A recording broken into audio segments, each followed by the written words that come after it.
maa ngi nuyu àdduna yëpp maa ngi nuyu góor maa ngi nuyu jigéen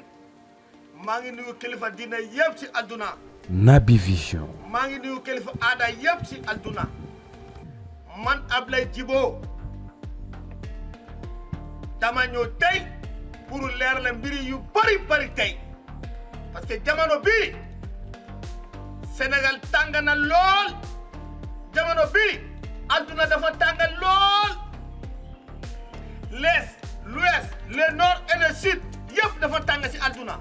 man Ablaye Djibo man dama ñëw rapidement pour ma régler problème yu gën a gaaw ma régler ko yëpp lu mu gën a gaaw parce que doomu aadama yi bari na problème ban problème man Ablaye Djibo su fekkente ne yow mii da nga am problème boo am sa àdduna su ma waxee su ma munee ma seet ba pare su ma seet bi gratuitement la parce que lu ko waral suñu wàllu liggéey sëriñ jamono bii dafa yàqu parce que ku jóg man sëriñ la ku jóg man sëriñ la client yi mu ngi waaji dee client yi sot na torop parce que lu ko waral yu mun bariwul jamono bi yu bari mu ngi décroché wàllu liggéey sëriñ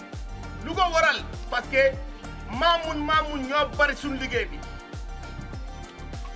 man Ablaye Djibo soo ñëwee nga am soxla nga ñëw fekke ma fu mu nekk si Louga avant tout dina la seetal ba pare su ma la seetalee ma wax la sa jàngoro yëpp. Naby Vision. su ma paree seet bi ma doog a commencé sa mbir man féticheur la man guérisseur la mais man Ablaye Djibo man ay fétiche la liggéey fétiche yu gaaw yu joni en même temps maa ngi liggéey si jinne yi maa ngi yor ay jinne yi du jeex am na ay jinne yu gàtt am na jinne yu njool parce que jamono bi problème dafa bari trop dama ñëw pour régler problème lu mu gën a gaaw parce que je suis d'origine malienne mais jamono bi il faut que ma ñëw pour dimbale nit yi seen problème moo tax yu bari mu ngi laaj Ablaye Djibo foo nekk da ngaa réer non réeruma mais c'est important des fois nga dem wëral ay xam-xam yu bees tàkk si ñeneen pays yu africain yi nga indaale ko loolu dafa am solo et puis suñu liggéey dafa bari client yi bari na jamono bi problème dafa bari adu man Ablaye Djibo man social la dox dama dox si social ku xamante ne yaa ngi am problème wàllu góor man mun na la dimbale nga tàggal ak moom ba faaw ku xamante ne da nga am problème doom mënoo am doom yow yaa xam góor yow yaa xam jigéen mun na la dimbale nga jóge si problème boobu mu jeex tàkk mu ne yow mi yaa ngi liggéey benn liggéeykaay amoo embauchement ou bien man mi damaa bëgg a am kayit ou bien man damaa jabeti ou bien man damaa am problème bu xamante ne rab moo dugg si man soo moo contacté mun na la dimbal lu mu gën a gaaw nga tàggalu arab bi ba faaw parce que rab day tere nit nga am jëkkër arab day tere nit nga am jabar arab day tax yow loo am day dem loo yor mu walma ku xamante ne yaa ngi liggéey sa liggéey doxul loo dugg mu yàqu wala yow mi yaa ngi jaay bàyyi reen jaay da nga am client mu ngi la araam ak foo nekk si àdduna bàyyi reen jaay bu sap am naa ko wala nit dafa la liggéey wala nit dafa la sànni yow korte man Ablaye Djibo mun na ko dindi lu mu gën a gaaw nit dafa la sànni yow korte mun na ko dindi lu mu gën a gaaw. Naby Vision. wala man mi damaa bëgg a tukki def na lu ne ba tey mënuma tukki wala man fu mu toll nii man Ablaye Djibo yow nit soo ñëwee si man Ablaye Djibo lii mooy suma problème balaa nga wax ma dara dama la seetal parce que dafa am solo parce que jamono bi nit yu bari découragé na ci wàllu liggéey sëriñ lu ko waral sëriñ seen bopp la parce que nit su ñëwee si yow dama bëgg a diw nga ñaanal ma soo ko mënul wax ko diw man mënuma lii man lii laa mun ëllëg kooku mun na indi keneen pour liggéey ak yow parce que dafa am ci yow confiance mais man mun na lépp mun na yëpp yàlla kese moo mun lépp fekkente ne yaa ngi bitim réew yow da nga dugg lu ne munu am liggéey loo si def mënoo am liggéey yaa ngi ñaan munu am liggéey mun na la dimbale nga am liggéey lu mu gën a gaaw parce que adduna jamono bii dafa bari problème rawatina Sénégal ji problème dafa bari torop et puis nit man dama doon nit ko xamante ne su ma bëgg a dimbale yow dama la dimbale parce que man social bi moo ma sonal social parce que dama xam jamono bi dafa bari problème doy foogee ñuy jóg pour dimbale nit lu mu gën a gaaw rawatina Sénégal élection bi parrainage bi commencé na ku ne mu ngi jóg ku ne mu ngi jóg mais élection bi Sénégal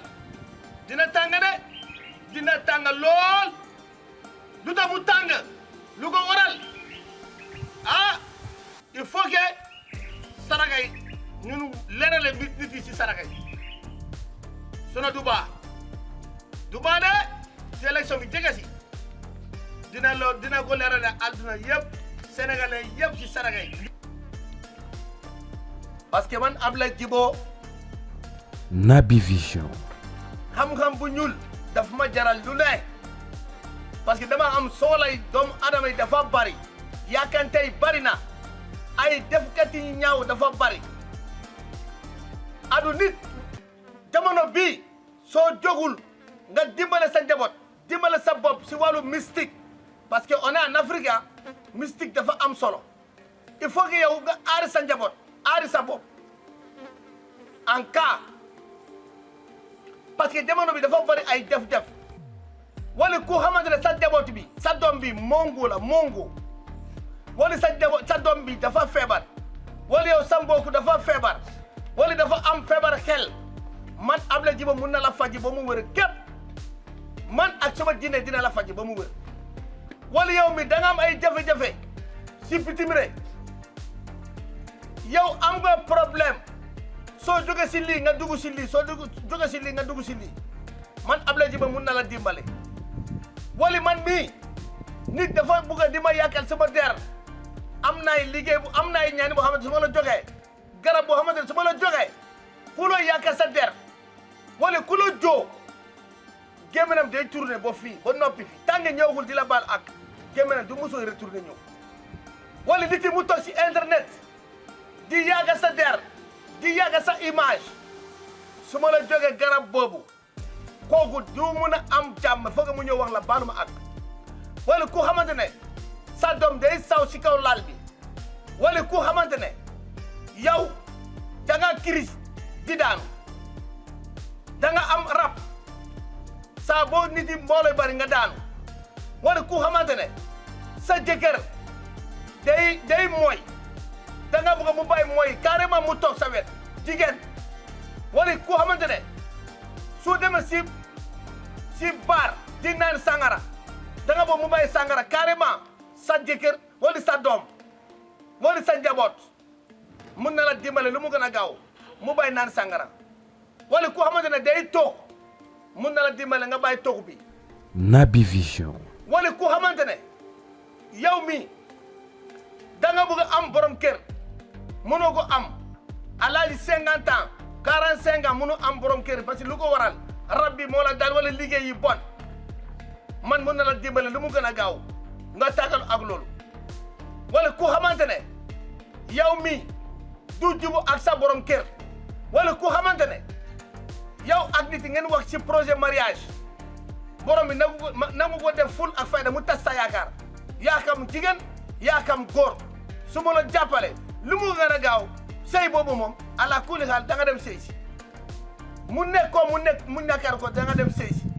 wala koo xamante ne da nga bëgg a sëy si famille jëkkër ji dafa la bañ ñoom nangul nga sëy soo ma contacté loolu dina am par force yaa xam yaa ngi Afrique yaa xam yaa ngi bitim réew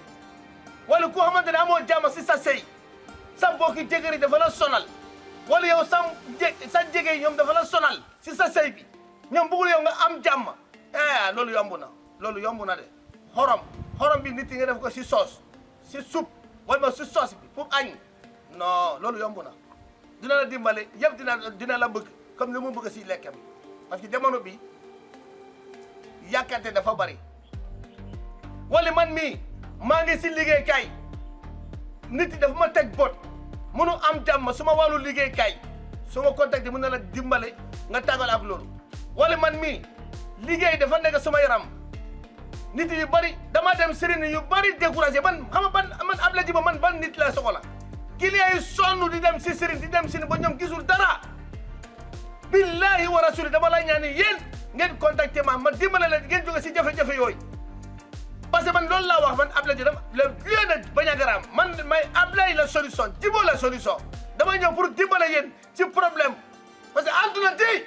problème dafa bari lool sax problème dafa bari yaa xam góor yaa xam jigéen fekkee yaa ngi bitim réew soo ma contacté seet bi gratuite la dama ubbi suma buntu pour àdduna yëpp ku am jagale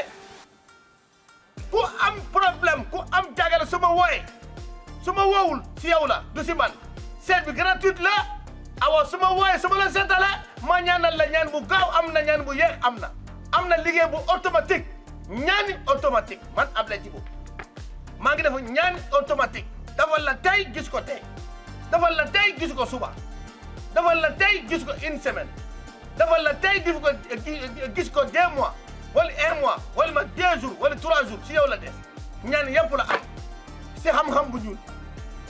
avec tout ça Naby Vision maa ngi yor fétiche yor tinne maa ngi nit ko xam ne dafa am dëmm dafa la sonal jamono bi période bi nii période dëmmay la borom njaboot yi téye leen seen doom yi dama xam jamono bi nii ku su jógul nga daw di dem si sëriñ pour wàllu garab pour affaire dëmmay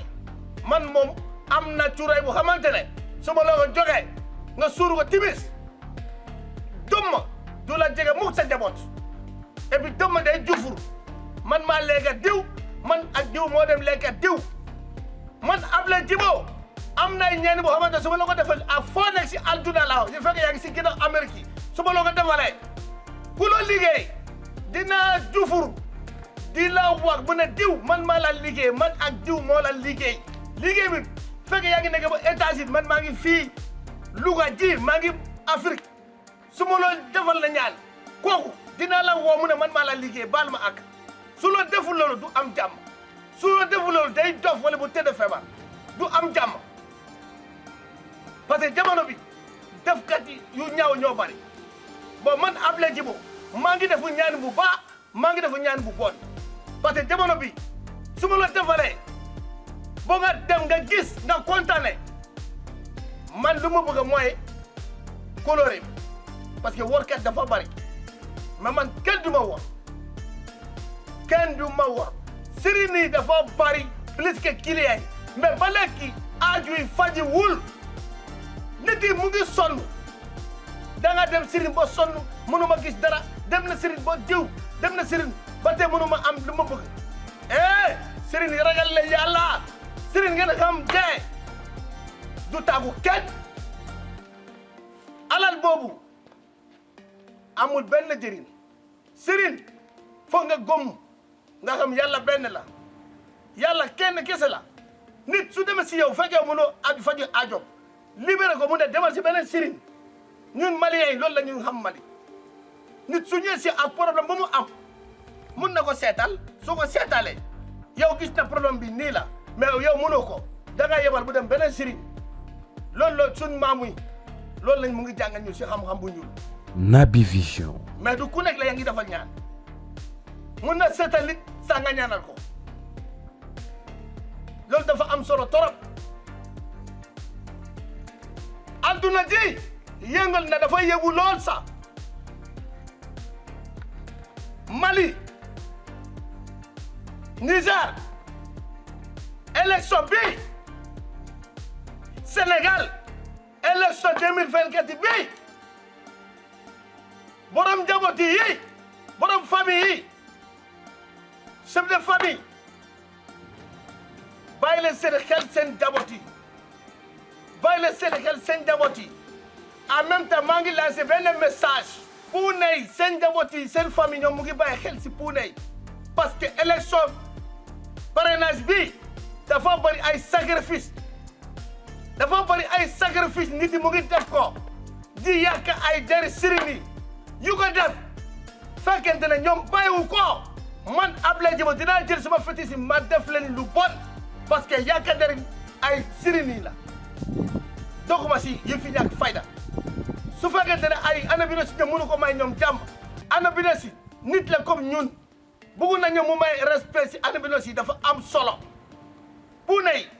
ñoom ay nit la comme ñun soo ma daggee bopp kii puune dina am pouvoir c'est pas vrai c'est faux sacrifice yi dafa bari jamono bi lu ko waral ay politiciens yi la donc am na loo xamante ne mun na defu depuis ginaar ba gëlëm si wàllu sacrifice si wàllu fétiche si wàllu deret di def sa ñaan mais bakit nit bokku si bakit doomu adama bokku si man dama contre loolu du dëgg tey du dëgg suba parce que c'est pas bien de tout yéefari du def loolu sa rawat na julit yu bëri mu ngi julli fekk ñoom gëmul yàlla Naby Vision. man Ablaye Djibo maa ngi julli maa ngi woor maa ngi jaamu yàlla maa ngi def social guddi bëccëg maa ngi def social mais loolu yàggul dara suma wàllu fétiche bi mais am na loo xamante ne trop c'est trop il faut que ñun wax si mu deñ lu mu gën a gaaw mën na dimbale nit ko ne dafa yoru dara su ko dimbale tey nga ñaanal ko affaire bi mu baax ëllëg moom du la fàtte parce que mbiri yëpp du ay kaalis du dara kolore bi boo génn kaalis parce que man lekkat la côté boobu maa ngi nuyu si soose yi adduna yëpp maa ngi nuyu jagangi adduna yëpp maa ngi nuyu manjago adduna yëpp maa ngi nuyu manjago adduna yëpp maa ngi nuyu mankañ adduna yëpp laa wax man Ablaye Djibo du ma ko wax mais am na lu bari lu mu gis lu bari dama ko gis mais du ma ko wax de mais wax bi dafa jot moo tax ma génn tey mais leeral la mbiri yu bari si adduna di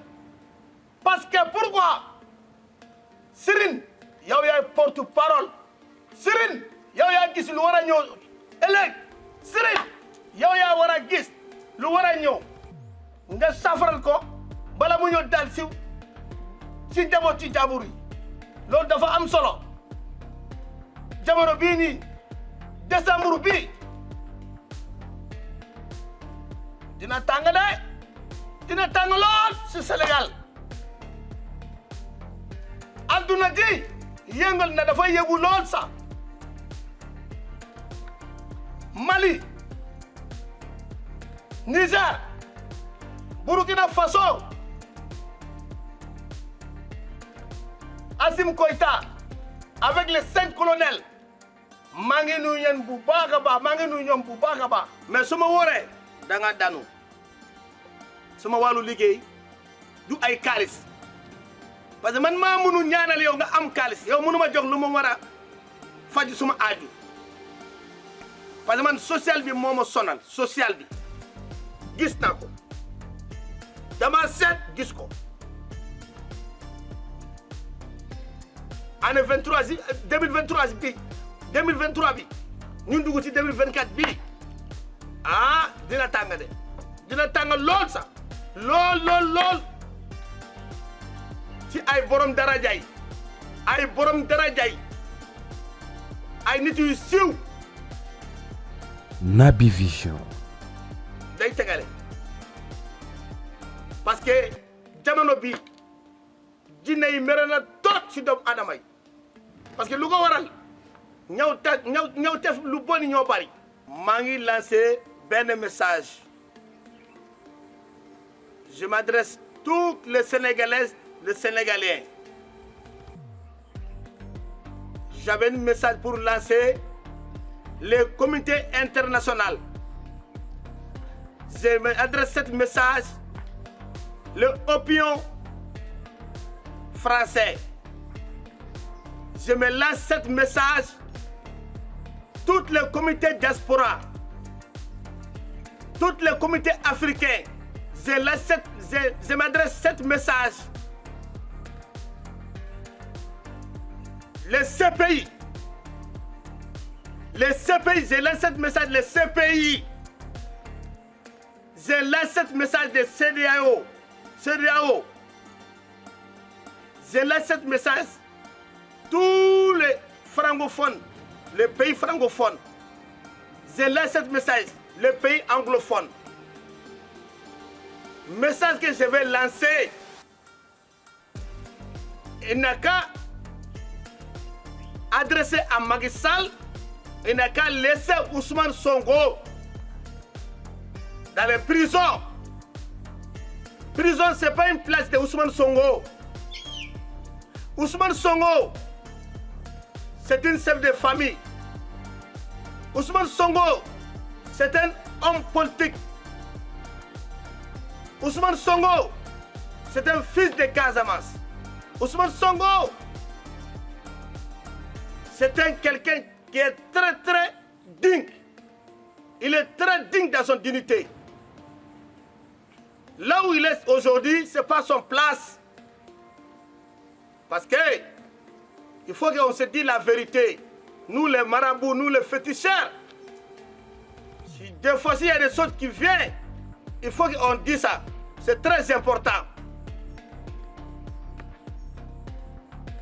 Si Ousmane Sonko, Macky Sall, avec tout son gouvernement, s'ils n'ont pas les Ousmane Sonko,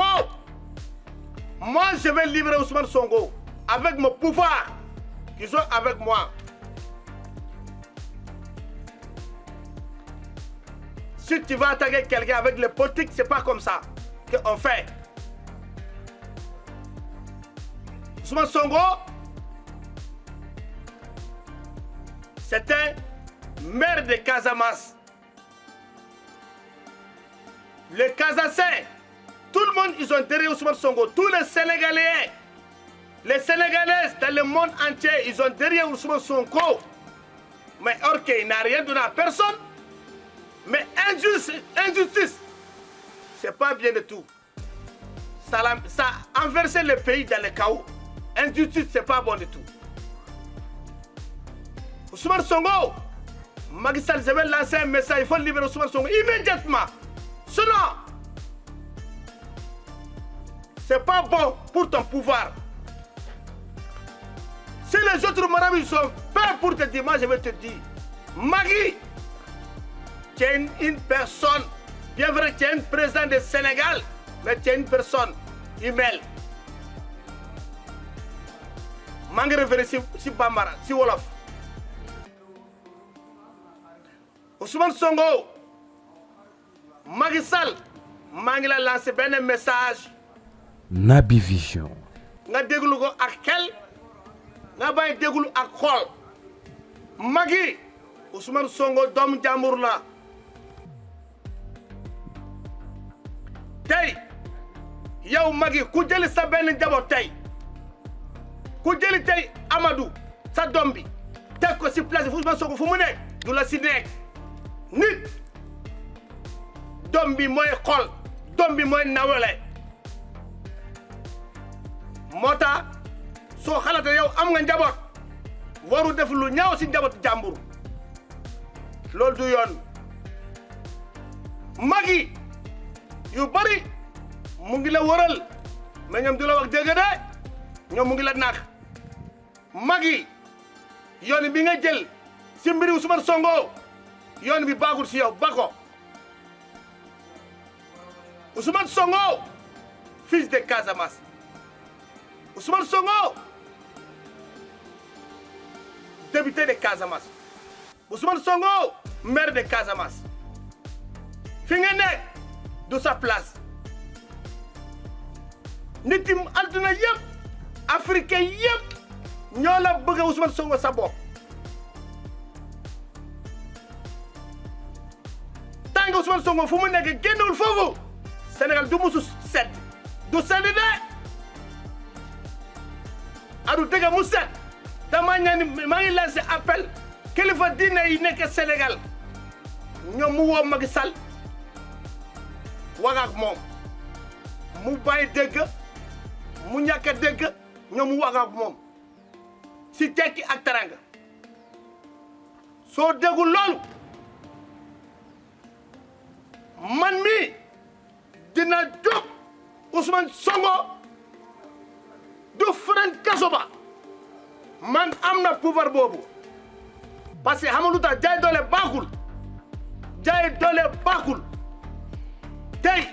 ku si jàpp Amadou Sall di ko garder Ousmane Sonko fu mu nekk yow magi doo nelaw loolu moo tax doomu jàmbur fu mu nekk da nga war a génn ko foofu du dëgg tey du dëgg suba nit soo gisi lu kongu mu ngi rey sa baay soo gisi lu kongu da nga daw soo xoolee ay détenu politique yi nekk Sénégal dafa bari ñoom mu ngi si kaso bi tëdd seen njaboot yi mu ngi sonn amul ku jóge seen ñoom lekk amul ku jóge ñoom ndékki amul ku jóge ñoom dara seen borom kër mu ngi si kaso ba seen njaboot yi mu ngi si kaso ba rien que ay détenu politique mag yi yow li nga defe nii fekkee Abdoulaye Wade def na lii yow du toog si nguur gi adu mag yi nguur bu ne dina jeg si àdduna lu du nguuru yàlla kese moo du jegul nguuru dina ay buur sa dina jeg rawatina président adu fi nga jëm baaxul de ba léegi sénégalais yi ma ngi parewul ak yéen Naby Vision. Amady Ba mu ngi dem gauche di dem droite mais déedéet à la dernière minute ci élection bi Macky mu ngi taxaw parce que pourquoi lii soo xoolee violence bu war a am si élection bi si parrainage bi dafa bari trop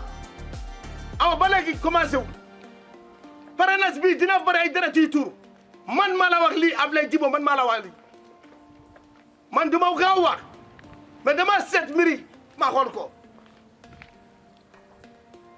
ku si aaru sa bopp si wàllu ñaan ku si aaru sa bopp si mystique yow moom boobu mooy sigeen digale rek sigeel sa wàlla man maa la ko wax mais lu ma lancé message Macky Sall soo ma dégg su ma wax xam ne yu bari wax na yow déggu ko mais man du ma gaaw wax mais dama bëgg yow Macky Sall Ousmane Sonko fu mu ne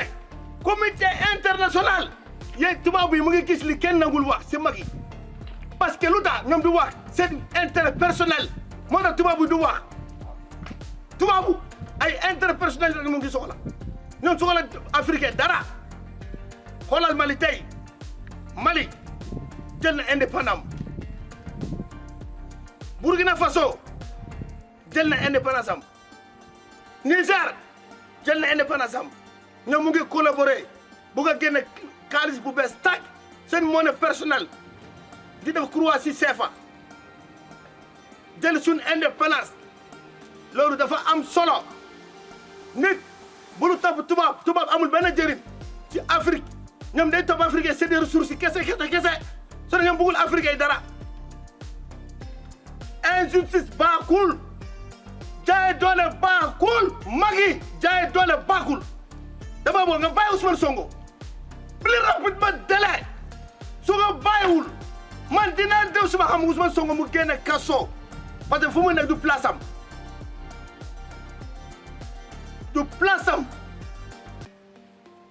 Naby Vision. mun na def leneen si nit lu du ay dugg nit ci kaso baaxul kilifa diine yi wag leen Macky kilifa aada yi wag leen Macky lébu yi wag leen Macky Sall lu ëpp tur trop c'est trop lu ëpp tur Casamance yëpp mu ngi si ginnaaw Ousmane Sonko soose yëpp africain comité africain yëpp Ousmane Sonko mais jogul kenn xaalis lu ko wara Ousmane ku salli bi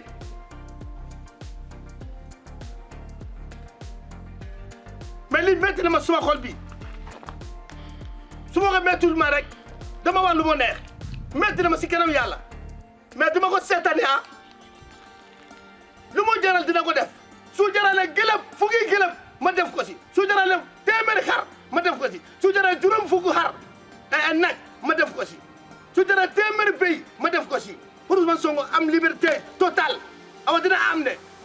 dina am léegi du yàgg dara man du ma ko wax fu mu ne ma yebal suma dina dem jëli ko Naby Vision. mu dem këram